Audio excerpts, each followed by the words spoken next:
Shalom, perkenalkan nama saya Elizabeth Rumondor dari kelas Teologi A semester 6. Di sini saya akan menjelaskan mengenai teologi Paulus.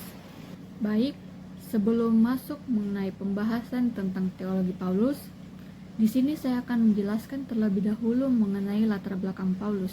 Seperti yang kita ketahui bersama bahwa Paulus ini lahir di Tarsus, sebuah kota penting di bawah kekuasaan Romawi, dan juga Paulus ini berasal dari keluarga Yahudi yang taat dan merupakan seorang Farisi. Nah, di sini Paulus pindah ke Yerusalem untuk belajar hukum Taurat di bawah bimbingan Gamaliel yang adalah seorang guru besar Yahudi. Selanjutnya, mengenai pertobatan Paulus, yang awalnya Paulus ini adalah penganiayaan jemaat Kristen, termasuk dalam peristiwa kematian Stefanus. Nah, namun setelah mengalami perjumpaan dengan Kristus dalam perjalanannya ke Damsyik, ia bertobat dan menjadi pengikut Yesus yang setia. Nah, setelah pertobatannya itu, Paulus mulai aktif melayani dan memberitakan Injil. Nah, meskipun dalam hal ini ia menghadapi banyak ancaman dari orang-orang Yahudi. Nah, di sini dia dibantu oleh jemaat di Antioquia dan bekerja sama dengan Barnabas, termasuk membawa bantuan ke Yudea saat terjadi kelaparan. Selanjutnya, kita masuk dalam pembahasan mengenai perkembangan teologi Paulus. Nah, perlu diketahui bahwa konsep teologi Paulus dibangun atas dasar ia belajar bersama dengan para rasul dan secara tradisi Kristen. Dan perlu diingat bahwa kemampuan ia berteologi didapat juga dari Gamaliel. Nah, oleh karena itu, Paulus mulai membangun dasar teologi baru. Bisa dilihat di sini ada 3 teologi Paulus. Yang pertama yaitu teologi keselamatan oleh iman atau justifikasi. Nah, maksud dari teologi keselamatan oleh iman menurut Paulus adalah bahwa seseorang tidak diselamatkan atau dianggap benar di hadapan Allah karena melakukan hukum Taurat atau perbuatan baik semata, melainkan karena percaya kepada Yesus Kristus. Nah, artinya keselamatan bukan hasil dari usaha manusia, tetapi anugerah dari Allah yang diterima melalui iman. Dan selanjutnya yang kedua yaitu teologi tubuh Kristus atau gereja.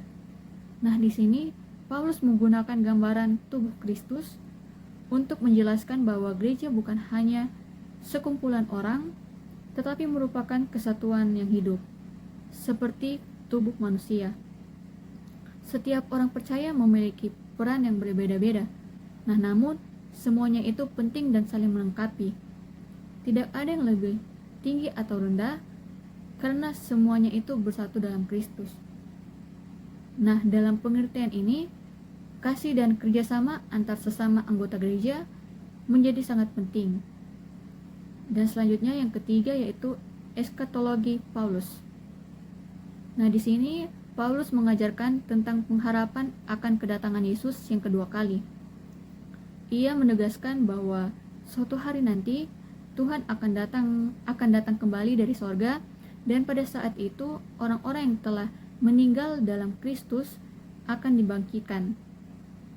Lalu bersama-sama dengan orang percaya yang masih hidup, mereka akan menyongsong Tuhan dan hidup bersamanya untuk selama-lamanya. Selanjutnya kita masuk dalam pembahasan mengenai konsep pembenaran iman. Nah, di sini ada 4 teori-teori dalam konsep pembenaran iman. Yang pertama yaitu teori yudisial atau forensik.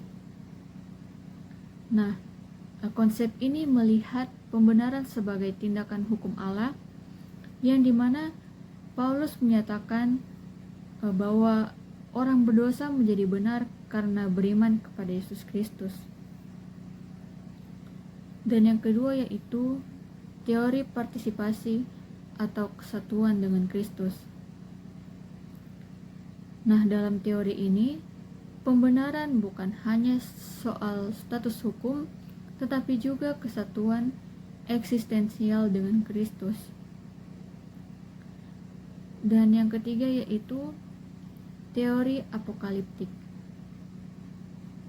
Pembenaran dalam konteks ini adalah pernyataan kemenangan Kristus atas kekuatan jahat yang menindas umat manusia.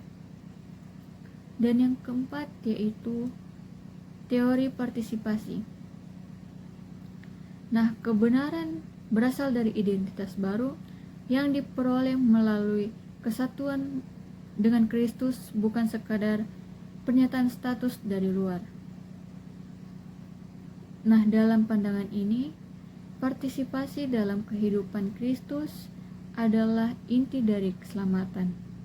Nah, selanjutnya, adapun pandangan-pandangan lain mengenai teologi Paulus dalam konsep pembenaran iman, yaitu yang pertama, pandangan reformasi. Nah, pandangan ini banyak dianut oleh tokoh-tokoh seperti Martin Luther dan John Calvin. Pembenaran dipahami sebagai tindakan hukum Allah yang menyatakan orang berdosa benar di hadapannya karena iman kepada Yesus Kristus, bukan karena perbuatan baik. Nah, jadi dalam pandangan ini, pembenaran tidak bergantung pada perbuatan baik atau usaha manusia, tetapi sepenuhnya berdasarkan anugerah Allah. Nah, jadi ketika seseorang percaya kepada Kristus, Allah langsung menganggap orang itu benar, walaupun pada kenyataannya ia masih berdosa. Yang kedua yaitu pandangan Gereja Katolik. Nah, menurut pandangan ini, pembenaran bukan hanya pernyataan status, tetapi juga melibatkan pembaruan batin dan proses pengudusan. Iman dibutuhkan, tetapi harus disertai kasih dan perbuatan baik. Nah, jadi pembenaran dalam hal ini bukanlah suatu peristiwa sekali jadi, melainkan proses yang berlangsung sepanjang hidup, yang dimana orang percaya secara bertahap dikuduskan dan diubah menjadi semakin serupa dengan Kristus. Dan juga pembenaran dan pengudusan berjalan bersama, bukan terpisah. Selanjutnya yang ketiga yaitu pandangan baru tentang Paulus.